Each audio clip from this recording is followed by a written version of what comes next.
পরিচালনা করার জন্য। আপনি বলেন লা আসআলুকুম আলাইহি আজরা, আমি তোমাদেরকে কোরআন দিলাম, আল্লাহর পক্ষ থেকে মসজিদ এনে দিলাম, আমি আল্লাহর পক্ষ থেকে হাদিস এনে দিলাম, সঠিক সুন্দর একটা জীবন প্রণালী আমি আল্লাহর পক্ষ থেকে তোমাদেরকে এনে দিলাম, ইসলামকে প্রচার করলাম সেই সুদূর আরব, সেখান থেকে আজকে ইসলাম এখানে পর্যন্ত কেমনে পৌঁছেছে?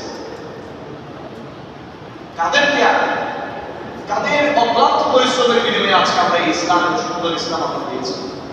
আপনি যদি এখন হিসাব করে বের দিকে যতগুলো জায়গা আছে, 1 ঘন্টা জায়গাটা কত ঘন্টা খামাসে?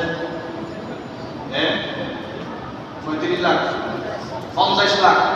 এখানে কয় ঘন্টা ধরে আমরা ইসলাম সাহেব বলতে পারবেন? আমি জানি না। তাহলে দেখেন এখানে যারা জায়গা দিয়েছেন, আজকে যাদের জায়গা দেওয়ার কারণে মসজিদ 3 তলা হয়ে গেছে, আল্লাহর বান্দারা নামাজ পড়তেছে, তারা কবরে চলে গেছে, কিন্তু অবদান এটা আল্লাহর দরবারে কিয়ামতের ময়দানে নাজাত প্রতিষ্ঠিত হয়ে যাবে। আপনাকে দিতে বললে আপনি পারবেন না, আমাকে বললে আমি পারবো না, কিন্তু তারা পেরেছেন। আল্লাহ তাআলা তাদেরকে তৌফিক দিয়েছেন, আল্লাহ এত বেশি তাদেরকে মহব্বত করেছে, তাদের জায়গাকে আল্লাহ পাক মসজিদের জন্য কবুল করেছেন।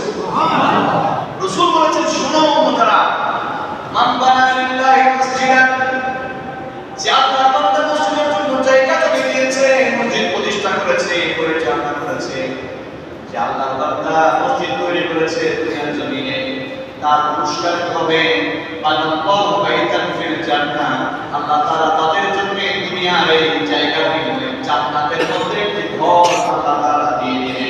সুবহানাল্লাহ। আমরা বলি না তো মসজিদে একটা ফ্ল্যাট বাড়ি গেছে, এরা মসজিদের জায়গা দিয়ে মসজিদের খেদমত করে জান্নাতের জায়গা কিনে নিয়েছে। সুবহানাল্লাহ। এরা ভাগ্যবান। এরকম রাসূল বলছেন, আমি এত কিছু করবার তোমাদের উম্মতের জন্য, তোমাদের কাছে কিছু চাই না, কোনো বিনিময় চাই না, একটা জিনিস চাই, আমি নবীর ইন্তেকালের পরে তোমার মন নষ্ট হয়ে যাবে, বিপদে চলে যাবে, গায়ককে নায়ককে শিল্পীকে ফলো করবে, তাদের মতো চুল কাটবে, তাদের মতো লাইফস্টাইল পরিচালনা করবে, মা বাপকে মানবে না, মুরব্বিকে মানবে না, নামাজ ছেড়ে দিবে, তোমরা হক হালালি ছেড়ে দিবে, হারামের মধ্যে জড়িয়ে পড়বে। আমি রাসূল একটা জিনিস তোমাদের কাছে চাইবো, তোমাদের অন্তরে আমার পরিবারের সদস্য যারা আছে আমাকে যেমন মহব্বত করো, আমার ইন্তেকালের পরে আমার আলে বাইত যারা আছে তাদেরকে তোমরা মহব্বত করো। সুবহানাল্লাহ। এটা ফরজ। আলে বাইত রাসূলকে মহব্বত করা কি ফরজ? এই যে এখানে লেখা আছে পবিত্র আলে বাইত রাসূলের সম্পর্কে 60 সাহাবায়ে কেরাম তারা কি করেছে? এখানে তো কেউ জায়গা দিয়ে জমি দিয়েছে, আমরা কোনো অবদান রাখিনি, ইসলামের জন্য কোনো যুদ্ধ করে নেই, জিহাদ করে নেই। ইমাম হুসাইন নিজের কলিজার টুকরা সন্তান সহ কারবালার জন্য 6 মাসের শিশুকে আল্লাহর রাস্তায় কোরবানি দিয়ে, আমি আপনি পশু কোরবানি দিয়েছি, ওনারা আপনাদের সন্তানকে কোরবানি দিতে নিজেও আল্লাহর রাস্তায় কোরবান হয়ে গেছে। নিজে আল্লাহর রাস্তায় কোরবান হয়ে ইসলামকে আমাদের পর্যন্ত পৌঁছে দেওয়ার জন্য জায়গা করে দিয়েছে।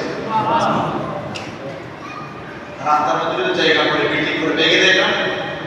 ইমাম হুসাইন যখন ইয়াজিদ স্বৈরাচারী ক্ষমতা দখল করে আল্লাহর নবীর দ্বীনকে অপমাননা করেছে, ইমাম হুসাইন বলে, তুমি জালেমকে আমি মানব না, তুমি জালেমকে আমি ইমাম হুসাইন সমর্থন দিব না, প্রয়োজনে আমি জান কোরবান করব, মানুষ শিখুক অন্যায়ের প্রতিবাদ নিজের জান দিয়ে করতে হয়।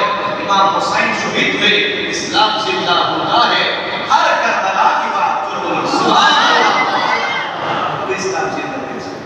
এত সহজ না। আমরা তো পাইছি তো জন্মগ্রহণ করা বাপের দিকে মুসলমান হয়ে গেছি, যুদ্ধ করতে হয় নাই, জান দিতে হয় নাই, মান দিতে হয় নাই, মসজিদে জায়গা দিতে হয় নাই।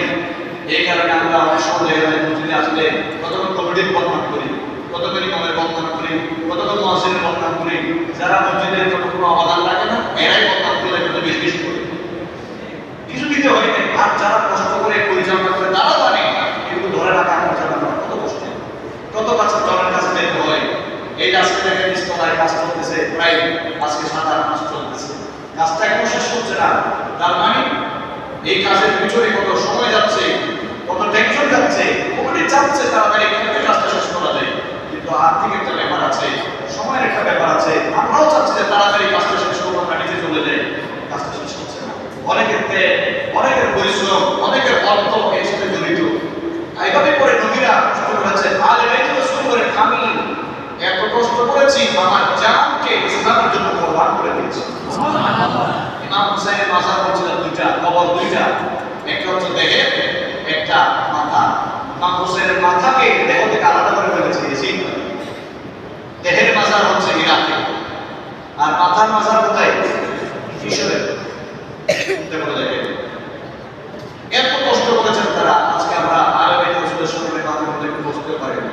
তারা নিজের জানটা বরবাদ করেছেন। আমরা একটু সময় দিয়ে এক ঘন্টা বসবো, সেই সময় আমাদের নবী সাল্লাল্লাহু আলাইহি সাল্লাম ঘোষণা দিলেন, আমি তোমাদের কাছে কিছুই চাই না, একমাত্র একটা জিনিস চাই, সেটা হলো আমার আলেমে রাসূলকে তোমরা ভালোবাসবে। নবী সাল্লাল্লাহু আলাইহি সাল্লাম একদিন বসে আছেন, এক সাহাবী বলেন, আমি রাসূলের কাছে গেলাম, ওসামা বিন যায়েদ। রাসূলের কাছে আমি যখন গেলাম রাতের বেলা, ফি বা'দি হাজাতিন, একটা প্রয়োজনে, ফাখারাজা নবী সাল্লাল্লাহু আলাইহি ওয়াসাল্লাম ওয়া মুশতাবিল আলা শাই, রাসূল চাদরের মধ্যে কি যেন নিয়ে বসে আছেন, চাদরের ভিতরে কিছু একটা ঢেকে দিয়ে বসে আছেন। চাদর দিয়ে অনেক সময় আমরা শীতকালে চাদর গায়ে নাতি থাকলে কোলের মধ্যে তাদেরকে নিয়ে ঘুম রেখে দাদা বা নানা ওদেরকে আরামে মুখ করে। তো রাসূল চাদরের মধ্যে কি যেন উঁচু উঁচু দেখা যাচ্ছে, মনে হচ্ছে যেন কিছু পড়ে গেছে। হযরত জাবির রাদিয়াল্লাহু আনহু বলছেন, আমি রাসূলের কাছে গেলাম, যখন আমার প্রয়োজন সারলাম, আমি রাসূলকে বললাম, কুনতু ইয়া রাসূলুল্লাহ মা হাযা আল্লাযী আনতা মুশতামিলুন আলাইহি, রাসূল কি যেন আপনি দেখে রাখছেন, কি আপনার কোলে এগুলো কি? বলেন আপনার কোলে এগুলো কি? হযরতে ওসামা বিন যায়েদ রাদিয়াল্লাহু আনহু রাসূলকে প্রশ্ন করলেন, রাসূল জবাব দিলেন না, কিছুই বললেন না। ফাকাশাফা রিদা, আল্লাহ নবী চাদরটা উল্টাইয়া দিলেন, চাদরটা উল্টাইয়া দিলেন। ফাইদাল হাসান ওয়াল হুসাইন আলা রাকাইহি, হযরতে ওসামা বিন যায়েদ নামে দেখতে পেলাম আল্লাহ নবীর দুই কুলে, দুই রানের মধ্যে দুই নাতি হাসান এবং হুসাইন কুলের মধ্যে বসে আছে। সুবহানাল্লাহ।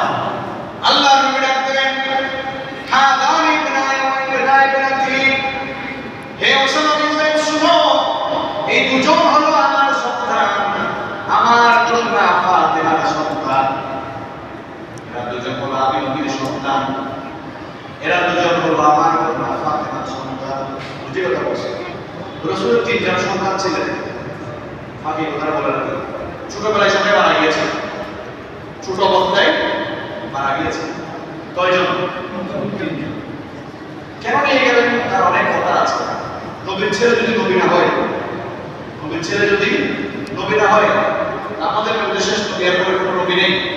আল্লাহ পাক দিলেন আবার নিয়ে গেলেন, যাতে করে সন্তান যদি আমাদের কারো চলে যায় মনকে সান্ত্বনা দিতে পারি, আমার তো একটা মারা গেছে, আমার নবী তো তিনটা করে যার পুরো সন্তান আল্লাহ নিয়ে গেছে। রাসূল বলছেন, কোন সন্তান মারা যাওয়ার পর মা বাপ যদি সবর করে, আল্লাহ তাআলা ওই সন্তানের ওসিলায় তাদের জন্য জান্নাতের মধ্যে একটা ঘর বানিয়ে দিবেন। সুবহানাল্লাহ। চিন্তা করে দেখেন, যাদের সন্তান মারা যায় এরা অনেক বড় ফজিলত পাবে। কিয়ামতের ময়দানে সন্তানগুলো মা বাবার জন্য শাফাআত করবে, তাদেরকে টেনে ধরে জাহান্নাম থেকে বের করে আল্লাহর কাছে নিয়ে বলবে, আল্লাহ আমার আম্মুরে আমার সাথে না দিলে আমি জান্নাতে যাব। আল্লাহ পাক তখন এই শিশুর কথা ফরিয়াদকে কবুল করে, এই শিশুর কথা কবুল করে বাবা দুজনকে জান্নাতে বানিয়ে দিবেন। এই ছোট্ট সন্তান বাবা দুজনকে নিয়ে আল্লাহ জান্নাতে মেহমান করবেন। আল্লাহ নবী হাসান হোসেনকে বলছেন আমার সন্তান। কেন? আজকে এই যে মেজবারদারি করছি হক কমিটি আল্লাহ রাসূল, অনেকে অনেক রকম কথা বলে, আপনারা হয়তো জানেন না, যিনি শহীদ জিয়াউল মেজবারদারি তার সুযোগ্য সন্তান, আমরা যাকে মাওলানা হোসেন বলি, মাওলানা অনেক বন্ধু আছে, মাওলানা মানে বন্ধু, মাওলানা মানে মুদাল্লাহ, মাওলানা মানে আপনজন, যিনি আমাদের আপন, যিনি আমাদের বন্ধু, যিনি আমাদের মহোদয়, তিনি হচ্ছেন হাসান মেজবারদারি। তিনি এই 70 কিছুদিন আগে চক্ষু হাসপাতালে উপদেশ করলেন 1 কোটি 20 লক্ষ টাকা চক্ষু হাসপাতালে অনুদান দিয়েছে। সুবহানাল্লাহ, বড় করে বলেন না। মানুষ টাকা পাইলে অনেক সুদ লাগাইতেছে, দেশের দুর্নীতিবাজ আছে, এরা দেশের টাকা মারি খায়, জনগণের টাকা মারি খায়, কবরের পোষা দিয়ে ডাকাতি করে খায়। আর আল্লাহর ওলির সুযোগ্য সন্তান এবং তারা সৈয়দ জাদা আলী রাসূল সৈয়দ জিয়া মোহাম্মদ ভান্ডারীর